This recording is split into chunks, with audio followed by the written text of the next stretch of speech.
અમદાવાદની જ્યાં સરેરાશ 2 થી 2.5 ઇંચ સુધીના વરસાદમાં સ્માર્ટ સિટી અમદાવાદની પોલ ખુલ્લી પડી ગઈ। મહત્તમ 4 ઇંચ સુધીના વરસાદમાં જ્યાં જુઓ ત્યાં માત્ર પાણી જ પાણી દેખાઈ રહ્યું છે। અમદાવાદના ઠેક ઠેકાણે પાણીમાં ફસાયા છે વાહનો। ઓફિસે જતા લોકોના વાહનો બંધ થઈ જતા હાલાકી ભોગવવાનો વારો આવ્યો। આ તરફ વાસણા બેરેજના 3 દરવાજા ખોલાયા। અમદાવાદના મીઠાખડી અખબારનગર અંડરપાસને બંધ કરવાની ફરજ પડી। અહીં પાણી ભરાયેલા જોવા મળ્યા તો તેની સાથોસાથ શહેરમાં સાર્વત્રિક આ પ્રકારે જળબંબાકારની સ્થિતિ છે। એ પછી સિંધુ ભવન વિસ્તાર હોય, એસજી હાઈવે હોય, બોપલ હોય, આ તમામ વિસ્તારોમાં જ્યાં જુઓ ત્યાં જળભરાવની સ્થિતિ છે। વાસણા બેરેજના 3 દરવાજા ખોલવામાં આવ્યા છે અને તેની સાથે 29,461 ક્યુસેક પાણી છોડાયું છે। અમદાવાદમાં 3 કલાક વરસાદ વરસ્યો। આ વરસાદે જળતાંડવ જાણે કે સર્જી દીધું અને આ દરમિયાન 10 વૃક્ષો પડવાની પણ ઘટના બની ચૂકી છે। વધુ વિગતો મેળવીએ સંવાદદાતા રાજલ બારોટ આપણી સાથે જોડાઈ ચૂક્યા છે। રાજલ, હવે જ્યારે જળબંબાકારની સ્થિતિ જોવા મળી રહી છે શહેરભરમાં, આ સ્થિતિ છે, હવે લોકો એ રાહ જોઈ રહ્યા છે કે ક્યારે આ પાણી છે તેનો નિકાલ થશે, પાણી ક્યારે ઉતરશે, શું સ્થિતિ છે ત્યાં? જે ગીતા, અત્યારે હું અમદાવાદના પોશ વિસ્તાર એવા થલતેજ સિંધુ ભવન રોડ ઉપર છું।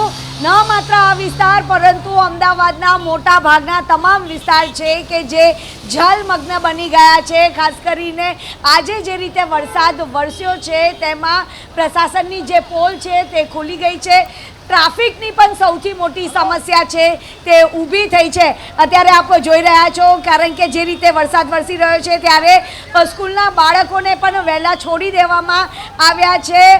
વાહન ચાલકો પણ હેરાન પરેશાન છે, કારણ કે તમામ જગ્યાએ પાણી ભરાવાની જે સમસ્યા છે તે ઊભી થઈ છે અને અનેક વાહન ચાલકો એવા પણ છે કે તેમના જે વાહનો છે તે પણ બંધ હાલતમાં જોવા મળી રહ્યા છે। ખૂબ જ મુશ્કેલી અત્યારે અમદાવાદમાં જોવા મળી રહી છે। સ્માર્ટ સિટી અમદાવાદ શહેરમાં પાણીની તો સૌથી મોટી અત્યારે સમસ્યા જોવા મળી રહી છે। સાથે જ અહીંયા જે ટ્રાફિકની જે સમસ્યા છે, કારણ કે 1 કિલોમીટર દૂર જે ટ્રાફિક જામ છે તે જોવા મળી રહ્યા છે। સ્થાનિકો છે કે જે વાહન ચાલકોને મદદે આવી રહ્યા છે, કારણ કે અનેક લોકોના જે વાહનો છે તે બંધ થઈ ગયા છે।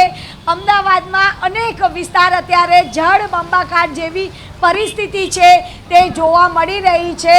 એ અમદાવાદનો જે મ્યુનિસિપલ કોર્પોરેશને જે પ્રી મોન્સૂનના જે દાવા કર્યા હતા એ દાવા હવે પોકળ સાબિત થઈ રહ્યા છે, કારણ કે એક પણ એવો વિસ્તાર નથી કે જ્યાં આગળ પાણી જ ના ભરાયા હોય। ત્યારે આપ જોઈ રહ્યા છો આ અમદાવાદનો થલતેજ વિસ્તાર છે કે જ્યાં આગળ પાણી ભરાવાની જે સમસ્યા છે તે ઊભી થઈ છે। ભાઈ, પાણીની જે સમસ્યા છે તે અહીંયા આગળ ઊભી થઈ છે, કેટલી મુશ્કેલીમાં બેન વરસાદ પડે ને એટલે ડ્રેનેજ સિસ્ટમ તો ભરાઈ જાય, કંઈ વધારે એવું ના હોય।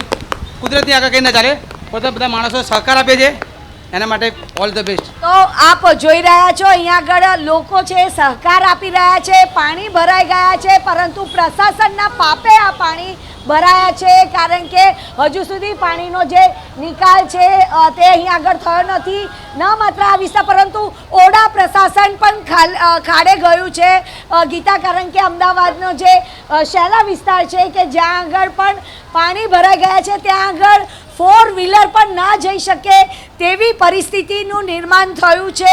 લોકોની હાલાકીમાં સતત વધારો જોવા મળી રહ્યો છે। ત્યારે આપ જોઈ રહ્યા છો કે જે વાહન ચાલકો છે તેમને પણ હાલાકીનો જે સામનો છે તે કરવો પડી રહ્યો છે, કારણ કે જે રીતે હવામાન વિભાગે અમદાવાદ શહેરને આગામી 3 કલાકમાં રેડ એલર્ટની આગાહી છે તે આપવામાં આવી હતી અને એને લઈને પણ અત્યારે જે સમસ્યા છે તેમાં પણ સતત વધારો જોવા મળી રહ્યો છે। ક્યારે પાણીનો નિકાલ થાય, કારણ કે અહીંયા એવી અનેક સોસાયટી છે કે જ્યાં પાણી ભરાઈ ગયા છે। આ બસ સ્ટેન્ડ છે, આપ જોઈ રહ્યા છો, આ જે થલતેજનું જે બસ સ્ટેન્ડ છે તે પણ અત્યારે પાણીમાં ગરકાવ જોવા મળી રહ્યું છે।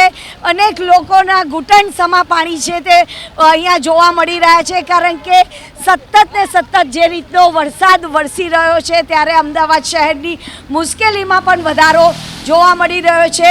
માત્ર 3 કલાકમાં આ પ્રશાસનની જે પોલ છે તે ખુલી ગઈ છે, એટલે સુરત જેવી પરિસ્થિતિ અત્યારે અમદાવાદ શહેરની પણ જોવા મળી રહી છે.